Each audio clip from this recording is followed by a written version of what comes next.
সবাই খালি comfort comfort করে, ইয়ামাহা কমফর্ট কমফর্ট করে। আসলে কি শুধু ইয়ামাহাতেই কমফর্ট আছে আর কোনো বাইকে কমফর্ট নাই? তো সেই সম্পর্কে আছে কথা বলবো। তো কথা হচ্ছে যে কমফর্ট শুধু ইয়ামাহাতে নাই, ঠিক আছে, অন্যান্য বাইকেও আছে।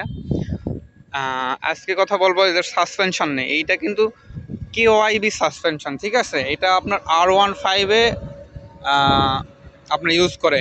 তো ওরা যে যেটা ইউজ করে সেটা কি বিএনগহের তা না, সবাই সাসপেনশন ইউজ করে, সবাইতেই কমফোর্ট আছে, ঠিক আছে। আর এটা হচ্ছে শাওয়াক ব্র্যান্ডের পিছনে সাসপেনশন, এটা আপনার দেখাই আমি।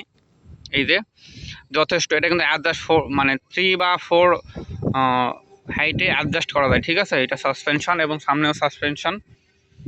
তো আপনি কমফোর্টলি রাইড করতে পারবেন এবং সিট কিন্তু স্প্লিট সিট না, সিট কিন্তু আপনার প্লেন সিট, ফ্যামিলি সহ রাইড করতে পারবেন। খুবই কমফোর্ট। আমি এই পর্যন্ত বসে কোনো আমার ব্যাক পেন বা অন্যান্য কোনো সমস্যা পাই নাই। যাই হোক, ভালো রাস্তা বলেন খারাপ রাস্তা বলেন, প্রতিটা রাস্তাটাই আমি রাইড করছি, 700 কিলোর মতো রাইড করে আমি কমফোর্টের কোনো কমতি পাইনি। এই জন্যে বলে শুধু ইয়ামাহাতে কমফোর্ট না, ইয়ামাহাতে সোফা কেন, ওদের দালাল আছে, ঠিক আছে। দালাল থাকার জন্য ওরা ইয়ামাহাতে সোফা লাগায় রাখছে, ঠিক আছে।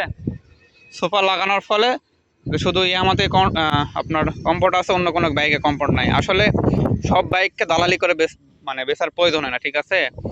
প্রয়োজন, মানুষের প্রয়োজন মতো জিনিস দিয়ে দিলে সেটা অটোমেটিক আপনার দালালিদের যারা করে তাদের উপরে উঠে যায়, ঠিক আছে।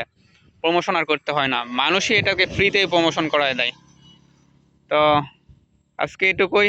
আবার অন্য কোনো টপিক সঙ্গে জানা থাকলে বলবেন, আমি আপনাদের সেটার উপর ভিডিও বানাই আপনাদের দিব। Thank you.